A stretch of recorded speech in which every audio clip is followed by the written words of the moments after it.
Welcome to The Explainer. Today, we're taking a fascinating architectural tour of the hidden structures that hold the English language, and really all human communication together. Whenever we speak, we just effortlessly string words into sentences. But beneath that surface level of easy conversation, there's a beautifully complex, highly debated, and almost mathematical blueprint. And right now, we're going to decode that exact blueprint. Okay, let's look at the agenda. We're going to start with defining the phrase, then move into heads and dependents, visualizing phrase trees, taking a look inside X-bar theory, and finally exploring some unresolved syntactic mysteries. So let's jump straight into section 1, defining the phrase, what is a phrase?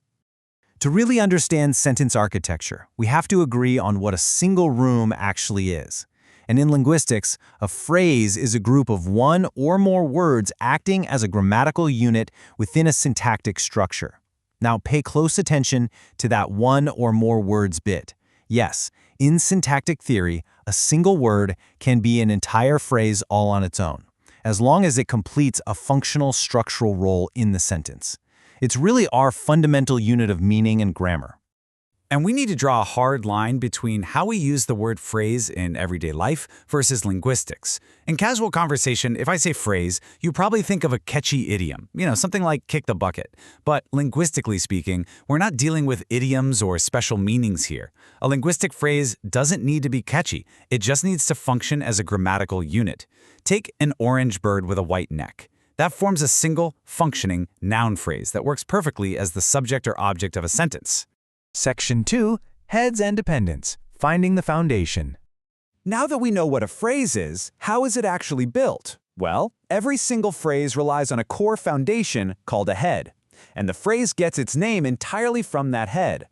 The head is the absolute core word dictating the features of the whole group.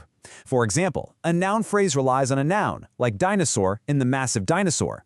A verb phrase relies on a verb, like watch in watch TV. And it goes right down the list for prepositional phrases, adjective phrases, and adverb phrases.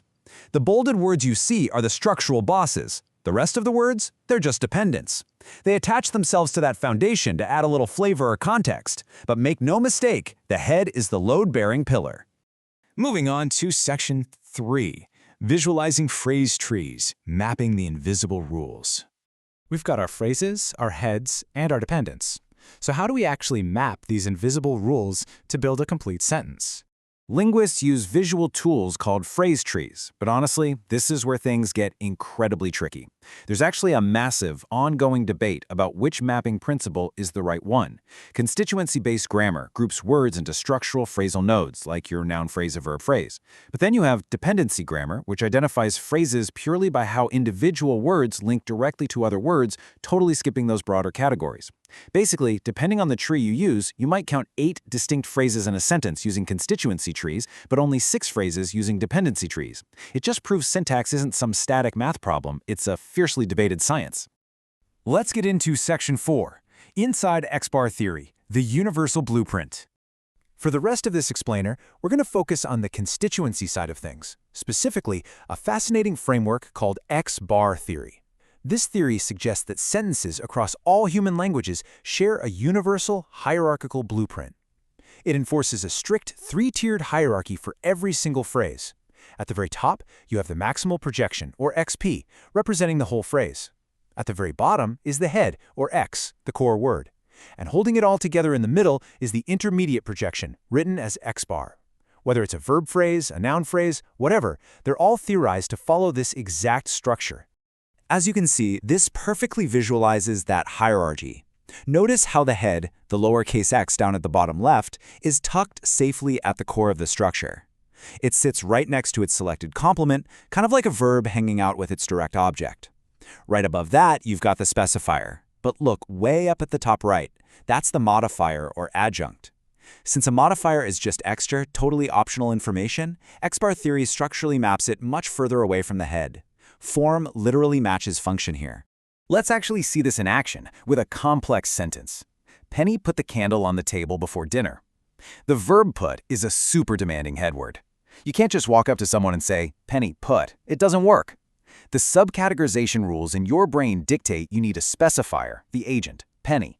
You need a theme, the thing being put, the candle, and you need a location, on the table. The verb strictly selects for all those arguments, so they are mapped tightly under the verb phrase branches. But that phrase before dinner, that's just an optional modifier.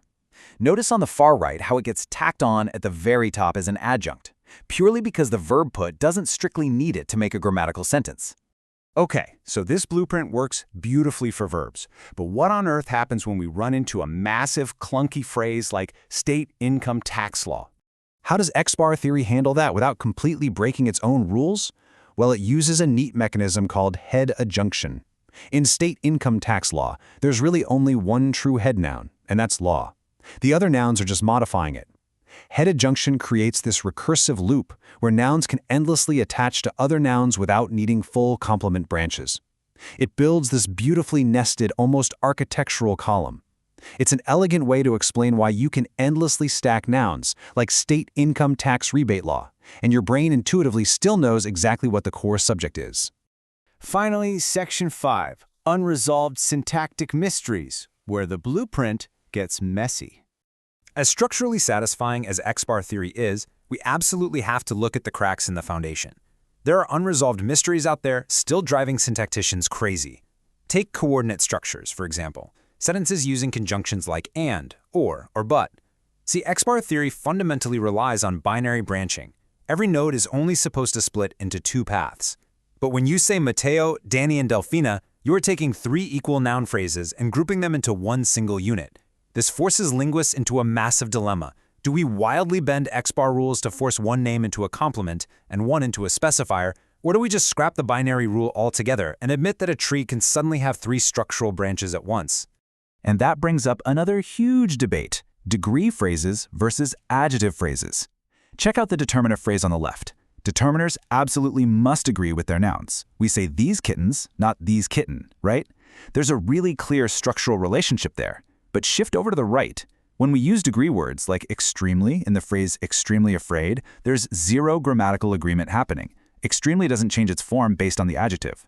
Because of that lack of agreement, a lot of linguists argue that degree words aren't actually true heads selecting complements at all. They might just be infinitely stacking modifiers adjoined to the adjective. We literally still don't have a universal consensus on how to properly diagram words as common as extremely or very. So if linguists are still arguing over how to diagram something as simple as extremely afraid, how is your brain instantly building these complex, universal blueprints every time you speak? That's the real takeaway here. Syntax isn't a solved equation. It is a highly active construction site. Highly educated linguists are still fiercely debating this stuff. Yet, you and I construct these vast, hierarchically perfect, deeply complex X-bar trees in milliseconds, completely unconsciously, every single time we open our mouths. It leaves us with one incredible question to ponder. How are you intuitively mastering this immense architectural complexity without even realizing you're doing it? It's the true miracle of language. Thanks for joining me on this explainer. Keep wondering and keep learning.